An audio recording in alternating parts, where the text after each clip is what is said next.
Dan kalau kita bercakapkan Fatin, bertuahnya kita duduk di Malaysia ini kerana kita dapat meraihkan kepelbagaian kaum, etnik, adat dan juga budaya. Betul. Kita dapat berkongsi adat dan juga budaya daripada etnik ataupun kaum yang lain, yang mana banyak sebenarnya kita nak kongsikan kepada anda, yang mana hari ini kami nak kongsikan antara pencapaian-pencapaian dan juga kejayaan-kejayaan dari Borneo yang diangkat sehingga ke peringkat dunia. Pastinya mereka ini sangat berpotensi dan juga mereka mengharumkan nama Malaysia, seterusnya diangkat ke orang kata peringkat global dari segi sukan, dari segi fashionnya juga seni nyanyian. Muzik dan pelbagai lagi. Dan ini antara salah seorang individu yang sememangnya banyak mengharumkan nama negara. Seorang gadis cantik ini berketurunan Dayak Kelabit dan juga Itali yang banyak mengharumkan nama negara di peringkat dunia. Tapi sebelum kita nak beramah mesra bersama dengan individu hebat bernama Alina Murang ini, apa kata kita saksikan sedikit bingkisan yang telah pun disediakan ini. Jom kita saksikan.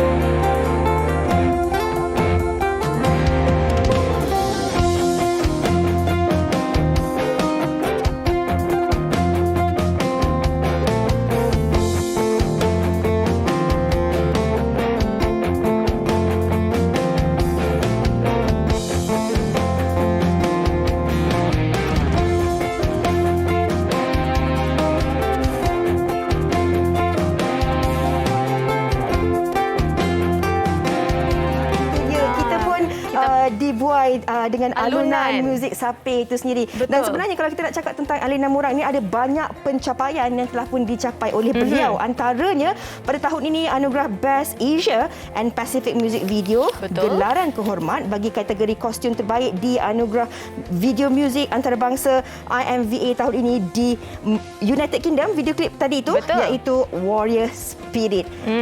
Dan tahun 2020 juga beliau memenangi dalam lagu Midang-Midang di BMV Fest 20. Banyak sebenarnya pencapaian yang telah dicapai oleh individu ini. Jom kita kenalkan beliau. Dah pun bersedia dalam talian, Alina Murang. Itu dia. Apa khabar, Alina? Hai, apa khabar? Selamat Hari Malaysia. Selamat Hari Malaysia. Okey, Alina, kita dah tengok music video tadi kan, memang orang kata ada nyawa, ada soul ataupun aura yang tersendiri. Sebenarnya bagaimana tercetusnya idea untuk orang kata mengetengahkan budaya dan juga seni etnik di Sarawak tu? Sebenarnya, saya kena berterima kasih kepada mak dan bapa sebab mereka yang memang mendorong saya untuk belajar tradisi dan warisan budaya kita sejak saya berumur 6 tahun saja. Jadi memang satu yang sudah dalam saya sejak saya berumur 6 tahun. Saya pernah berjumpa dengan Alina di studio beberapa tahun yang lalu, juga bersama dengan sambutan Hari Malaysia. Alina, tapi saya tahu hakikatnya ada banyak usaha dan cara untuk Alina terus memartabatkan budaya ini di peringkat antarabangsa. Sepanjang perjalanan Alina ini, ada tak sebarang cabaran untuk memperkenalkan, untuk mengetengahkan muzik Sape ini di peringkat antarabangsa? Ada juga banyak cabaran, tapi cabaran tu memang I suka sedikit. Sebab cabaran tu, kalau ada cabaran baru rasa puas kan. Lepas tu tapi cabaran tu memang sebab orang ramai tak tahu pun Sape. So terdahulunya I kena buat banyak macam awareness, apa tu Sape, nak bercerita tentang Sape, Sape tu dari mana, macam tu. Barulah mereka macam, okey, kita nak jemput Alina pergi luar negara. Okey, Alina, kalau kita bercakap tentang klip video yang memenangi anugerah ini diarahkan oleh sepupu Alina sendiri, kalau saya tidak silap, betul ya? Yes, okay. Sarah. Ya, jadi bagaimana sebenarnya idea dan konsep itu kalau kita melihat kepada klip video tersebut, ia bukan saja dengan image Alina sendiri mengetengahkan muzik Sape, tetapi kalau kita lihat etnik dan juga budaya itu juga dimasukkan dalam klip video tersebut. Apa tujuannya sebenarnya, objektif klip video ini? Objektif klip ni memang banyak objektif, tapi kita nak memaparkan kaum Dayak kita dalam satu cara yang contemporary, sebab kita sebagai orang Dayak memang memang kita orang yang contemporary, bukan saja macam dalam tourism ads macam tu, faham? Jadi kita nak buat yang modern sikit sebab memang kita budak-budak yang modern. Wow, okey. Dan kalau bercerita mengenai contemporary kan Alina, melihat kepada genre yang selalu dibawakan oleh Alina atau selalunya pop etnik. Mungkin selepas ini ada antara kelainan nak dibuat menerusi lagu-lagu selepas ini?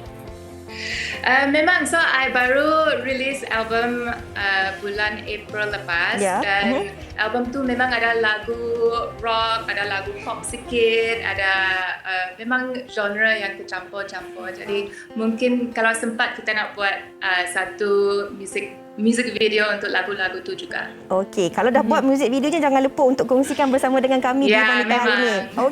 Okey, Alina, mungkin Alina boleh kongsikanlah juga bersempena dengan sambutan Hari Malaysia ini. Dia bukan sekadar hari biasa, bukan sekadar tarikh, tetapi bagaimana sebenarnya Alina sendiri sebagai seorang belia untuk menggalakkan juga generasi baharu hari ini untuk memahami, menyayangi dan juga mengerti tentang adat budaya dan juga etnik yang ada untuk terus kita panjangkan kesinambungannya untuk generasi akan datang.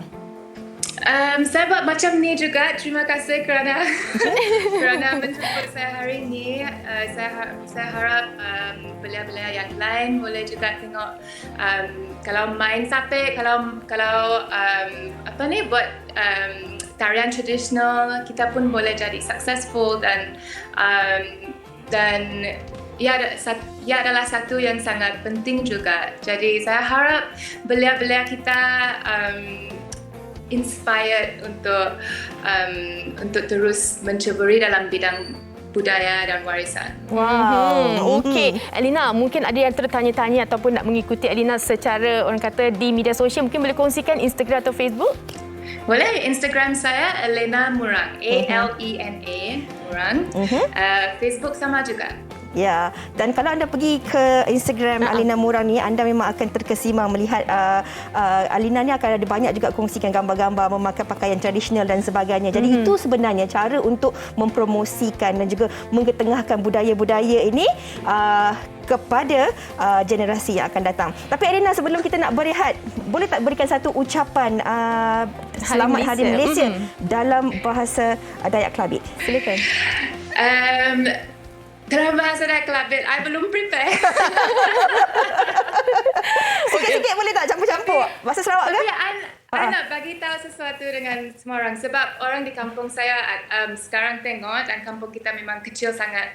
And bagi sempena Hari Malaysia ni, hari ni orang-orang kampung kami di Long Puluan telah menanam 16 pokok gensurai di tebing sungai. 16 pokok sempena 16 September untuk mencegah tanah runtuh dan juga buah dari pokok tu suka dimakan oleh ikan empurau. Jadi itulah cara kita meraihkan meraihkan Hari Malaysia hari ini. Okey, Elina tadi kampung dekat mana?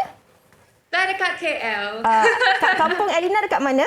Oh, kampung dekat Long Keluan di Ulu Baram, Sarawak. Okey, Long Keluan. Okay. Jadi orang-orang di Long Keluan, terima kasih kerana Selamat Hari Malaysia. Selamat Hari Malaysia. Terima kasih. Terima kasih Elina. Itulah dia bagaimana cara sebenarnya untuk kita memartabatkan asimilasi budaya kita dalam pelbagai bentuk sebenarnya. Kita boleh kongsikan dari sudut fashion, dari sudut seni aktiviti dan pelbagai lagi sebenarnya. Dan sebelum kami tinggalkan, kami nak kongsikan dengan anda persembahan daripada Alina Warrior Spirit. Apa kata kita saksikan?